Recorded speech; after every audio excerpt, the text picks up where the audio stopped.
मैंने आपको बताया कि जन सुराज का उद्देश्य ही ये है कि बिहार में एक नया दल बने।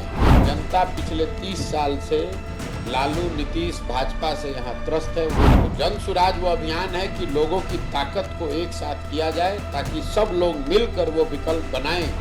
हमारे सलाह से नेता जीते, नेता के बच्चे जीत गए। अब मेरी सलाह से मेरा अपना मानना है कि बिहार की जनता जीतेगी, उनके बच्चे जीतेंगे, उनका जीवन सुधरेगा।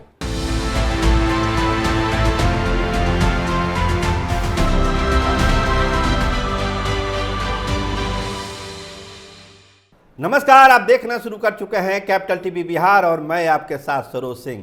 लोकसभा चुनाव के बाद अब बिहार में बिहार विधानसभा चुनाव के लिए सियासत की बिसात बिछाई जा रही है। कौन कौन से पासे फेंके जा रहे हैं, आज इस पर हम डिटेल चर्चा करेंगे। लेकिन चर्चा के केंद्र बिंदु में है प्रशांत किशोर, पीके चुनावी रणनीतिकार और जन सुराज के सर्वेसर्वा प्रशांत किशोर क्या करने जा रहे हैं बिहार में। क्या एक नई ताकत तीसरे मोर्चे के रूप में प्रशांत किशोर डेवलप कर रहे हैं बिहार में। एक ऐलान उन्होंने किया है कि 2 तारीख को जन स्वराज पार्टी अस्तित्व में आ जाएगी और सभी बिहार की 243 सीटों पर यह पार्टी चुनाव लड़ेगी।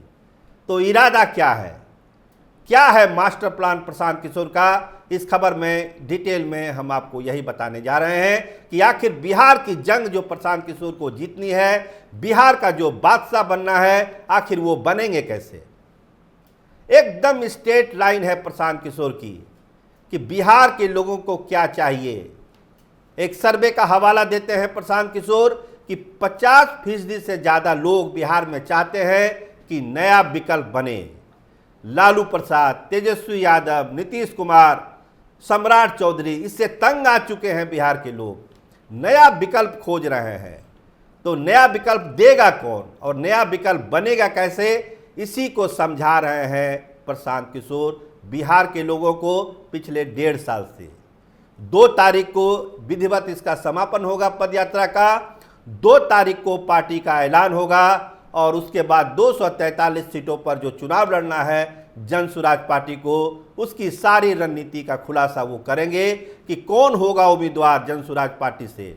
बहुत सारे चेहरे, बहुत सारे नेता सामने आने लगे हैं। देखिए, कल ही एक अहम मुलाकात हुई है पप्पू यादव से प्रशांत किशोर की। आप देख सकते हैं इस तस्वीर में कि पप्पू यादव से जो मुलाकात हुई है प्रशांत किशोर की, बॉडी लैंग्वेज क्या है, साफ जतलाता है कि जो आगे लड़ाई लड़नी है, सियासी लड़ाई, उसकी रूपरेखा खींची जा रही है। सचिदानंद राय, किशोर कुमार मुन्ना, ये सब कुछ ऐसे चेहरे हैं जो प्रशांत किशोर के साथ जुड़ चुके हैं। लेकिन पर्दे के पीछे और बड़े बड़े नाम हैं जिसका खुलासा हम धीरे धीरे आपके सामने करेंगे कि कौन से बड़े चेहरे हैं। लेकिन प्रशांत किशोर ये जरूर कह रहे हैं कि जो चेहरे हमारे साथ आएंगे वो बेदाग होंगे, वो लोगों से जुड़े होंगे। अभी आपको ध्यान होगा कि प्रशांत किशोर ने एक बात कही कि भाजपा क्यों हार गई लोकसभा चुनाव में, सीटें क्यों पीछे रह गई। एक मूल बात उन्होंने कहा कि 2-3 गलतियां हुई जिसमें 2 गलतियां बड़ी अहम थी।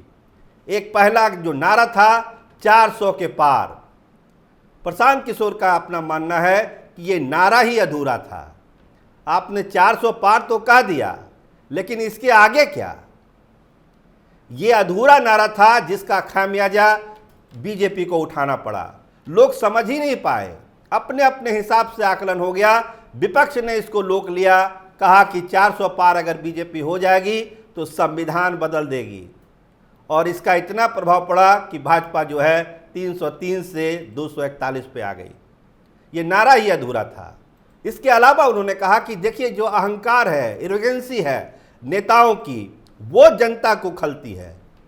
उदाहरण दिया उन्होंने RK सिंह का कि इतना अच्छा काम किया उन्होंने आरा में, लेकिन वो चुनाव हार गए। वजह क्या है? लोगों से कनेक्ट नहीं होना, लोगों से नहीं मिलना, अहंकार में रहना। प्रशांत किशोर यही कहते हैं कि हमारी पार्टी लोगों की ही पार्टी है, आपकी ही पार्टी है और आपके ही अंदर से एक नया नेतृत्व निकलना है। प्रशांत किशोर कोई अकेला नई पार्टी नहीं बना सकता, न सरकार बना सकता है। बनाना आप ही लोग को है। 30 सालों तक आप झेल रहे हैं, लालू प्रसाद को, नीतीश कुमार को, तेजस्वी यादव को और भाजपा को। अब समय आ गया है कि बिहार को एक नया नेतृत्व चाहिए, नए लोग चाहिए जो बिहार क्या गौरव गाथा को लिख सके। तो प्रशांत किशोर इसी लाइन पर चल रहे हैं कि लोगों के बीच में आना है, लोगों के बीच से नेतृत्व को डेवलप करना है, अहंकार वाली कोई बात नहीं। और अगर कोई नारा आप लिख रहे हैं, उन्होंने कहा कि देखिए क्या नारा था, बहुत हुई महंगाई की मार, अब मोदी सरकार, अब की बार मोदी सरकार। क्लियर था कि मोदी सरकार को लाइए तो महंगाई घटेगी। ऐसा नहीं था कि अब की बार 400 पार, नारा ही अधूरा था तो नुकसान तो होना ही होना था। इसलिए प्रशांत किशोर जो नारा देंगे वो पूरा नारा ही होगा। इसके अलावा एक जानकारी आपको और दे दें, चंद्रबाबू नायडू की जो जीत हुई है, बम्पर जीत हुई है, उसमें प्रशांत किशोर की बड़ी अहम भूमिका थी। प्रशांत किशोर की पूरी टीम लगी हुई थी चंद्रबाबू नायडू के साथ और ये विजय श्री वहाँ को मिला है। इसीलिए प्रशांत किशोर बार बार कहते हैं कि कोई चुनाव लड़ने के लिए मुझे ना समझाए, कम से कम उतनी हमको सलाहियत है, उतनी जानकारी है, उतनी क्षमता हमारे पास है कि हम चुनाव कैसे लड़ेंगे और कौन कैंडिडेट होगा और कैसे जीतेंगे, ये हमको पता है। एक चीज़ और दावे के साथ कहते हैं वो, अभी 2 दिन पहले बापू सभागार में एक सम्मेलन हुआ था जनसुराज का, साफ साफ का उन्होंने कहा कि हम चुनाव केवल लड़ने के लिए नहीं लड़ रहे हैं, बिहार के लोगों को हम बता देना चाहते हैं कि हम चुनाव जीतने के लिए चुनाव लड़ेंगे। क्योंकि वो जो मंत्र है वो मैं जानता हूँ, पिछले 1.5 साल से जो मैं बिहार घूम रहा हूँ उसी मंत्र की तलाश में, और वो मंत्र मुझे मिल चुका है। इसलिए आप लोग निश्चिंत रहिए। बहुत सारे चेहरे हैं, आप देखिए तस्वीरों में बहुत सारे ऐसे लोग हैं जो अब सोशल मीडिया पर देखने लगे हैं, अपने आप को प्रशांत किशोर का प्रत्याशी बता रहे हैं। अभी धीरे धीरे सभी 243 सीटों से आपको ऐसी तस्वीरें देखने को मिलेगी। मैंने आपको बताया कि जनसुराज का उद्देश्य ही ये है कि बिहार में एक नया दल बने। बिहार में 50%, आधी से ज़्यादा लोग ऐसा समझते हैं कि अगर बिहार में सुधार होना है, ये आंकड़ा याद रखिए, 50% से ज़्यादा लोगों का मानना है कि बिहार में एक नया दल, नया विकल्प बनना चाहिए।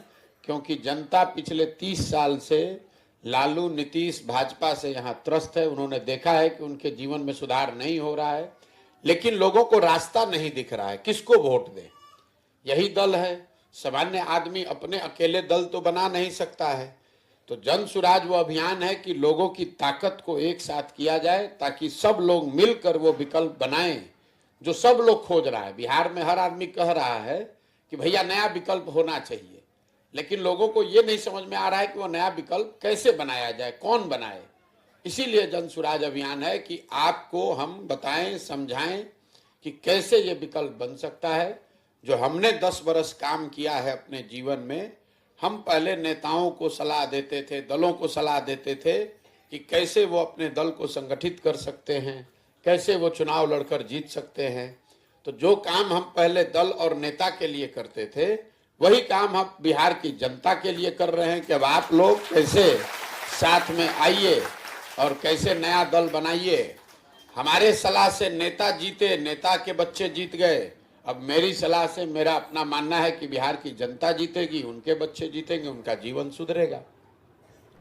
तो तैयारी पूरी है, मास्टर प्लान तैयार है प्रशांत किशोर का, और वो लगातार लगे हुए हैं कि जो लड़ाई है 25 की, उसको मजबूती से लड़ना ही नहीं है बल्कि जीतना भी है। तो यही उद्देश्य है, यही प्लानिंग है। और प्लानिंग के लिहाज से जो हमने आपको बता दिया, जनता के बीच से ही नेता को निकालना, जनता का भरोसा। कुछ वादे भी कर रहे हैं कि 60 साल से जो ऊपर के लोग हैं उनको 2000 रुपया जो है वो पेंशन देंगे। क्योंकि उनको पदयात्रा में ये एहसास हुआ कि बुजुर्ग लोग बहुत परेशानी में है। तो ये जो उन्होंने वादा किया है कि 2000 रुपया दिया जाएगा उनको पेंशन के रूप में, जो 60 साल से ऊपर हैं। तो इस तरह के ढेर सारे वादे अभी प्रशांत किशोर करेंगे, उसको अपने चुनावी घोषणा पत्र में भी डालेंगे कि वो बिहार के लिए क्या क्या करना चाहते हैं। तो देखिए प्रशांत किशोर पर सबकी नज़र है, खासकर वैसे लोग जो मौजूदा नेतृत्व है, जो मौजूदा लीडर हैं अभी बिहार के, चाहे वो तेजस्वी यादव हों, नीतीश कुमार हों, सम्राट चौधरी हों या और कोई भी हों, उनका एक विकल्प बनने की पूरी तैयारी है। और 2 तारीख को 2 अक्टूबर को जब प्रशांत किशोर की पार्टी का ऐलान होगा तो आपको मोटे तौर पर वो दिख जाएगा कि प्रशांत किशोर की कौन सी सेना 243 वाली सीट पर जंग में 25 के जंग में उतरने जा रही है। तो इंतजार करिए 2 अक्टूबर का, लेकिन नज़र रखिए प्रशांत किशोर पर। हल्के में लेने की जरूरत नहीं है, प्रशांत किशोर को गंभीरता से लेने की जरूरत है और लोग उसको ले भी रहे हैं। और जो विरोधी पार्टी है भले अभी कह रहे हैं कि कुछ नहीं कर पाएंगे प्रशांत किशोर, लेकिन जो तैयारी है धीरे धीरे उनको भी एहसास हो रहा है कि प्रशांत किशोर को सही मायनों में हल्के में लेने की जरूरत नहीं है। आप देखते रहिए कैपिटल टीवी बिहार। आपका बहुत धन्यवाद, आपका बहुत शुक्रिया।